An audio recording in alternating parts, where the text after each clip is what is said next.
તૈયાર થઈ ગઈ. મસ્ત બની આ તો હવે તો ટેસ્ટમાં મસ્ત લાગે ને. જોરદાર. શું બનાવ્યું પ્રિયંકા? સેવ પાણીપુરી ફ્લેવરની. એવું એમ? હા. સરસ. ચલો કઈ રીતે બનાવવાની? આ લીલા મરચા 2 લીધા તીખા, ફુદીનો ને કોથમીર આ બધું આપણે ક્રશ કરી દઈએ. થોડું લીંબુ નીચવાનું અંદર.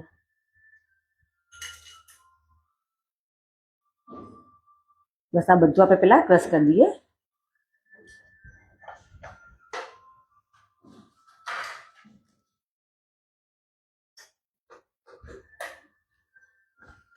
એકદમ ક્રશ કરી દેવાનું. બ્લેન્ડરમાં કરીએ એમ ને? હા, બ્લેન્ડરમાં જ.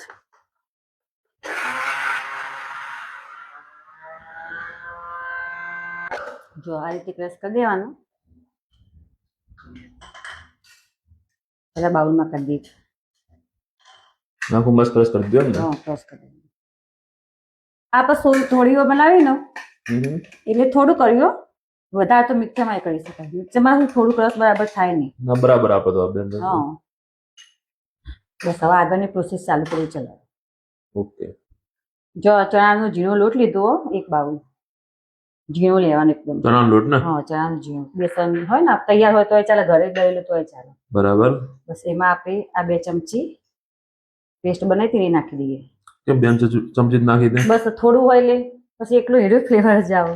ઓકે. હા, અને એમાં આપણે પાણીપુરી મસાલો નાખી દઈએ 1 મોટી ચમચી. બરાબર. સ્વાદ પ્રમાણે મીઠું નાખીએ. થોડા સોડા નાખવાના. થોડા. અને તેલ 1 મોટી ચમચી તેલ લઈ લેવાનું. બધું પેલા મિક્સ કરી દઈએ. પાણી આવક ના આવે? હા, પાણીથી જ કરવાનું. પેલા બધું મિક્સ કરી દઈએ પછી પાણીથી થોડો ઢીલો રાખવાનો એટલે સેવન પોચી થાય, સોફ્ટ એકદમ બને. બરાબર. બસ આ થોડું થોડું પાણી લઈને એને મસ્ત બનાવી દઈએ. એના માટે થઈ જાય.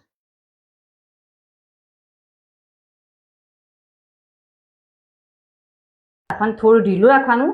આમાં થોડું તેલ વધારે હોય ને તો સોફ્ટ થાય એકદમ, અને ઢીલું રાખવાનું થોડું. અને આમાં લીલું મરચું હોય ને એટલે લાલ મરચું હળદર કશું જ ના આવે. બસ હવે આપણે સંચામ તેલ લગાવીને ભરી દઈએ. તેલ સંચામ લગાવીને બધું ભરી દઈએ અંદર. સાઈઝ સેવની તમારે જેવડી પાવે ને એવી જાળી રાખવાની, નાની મોટી તમારે ચોઈસ.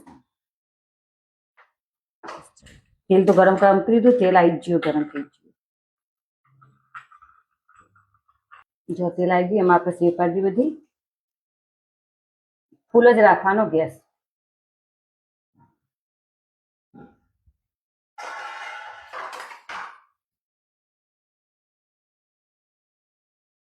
આ શું મજા આવે, ખાવાની મજા આવે, પાણીપુરીનો ટેસ્ટ આવે એટલે છોકરાઓને મજા આવે. મમરામાં મજા આવે ને? હા, મમરામાં મજા આવે. એટલે આખો દિવસ શું ખાવું કરું તો ખાવા એ થાય.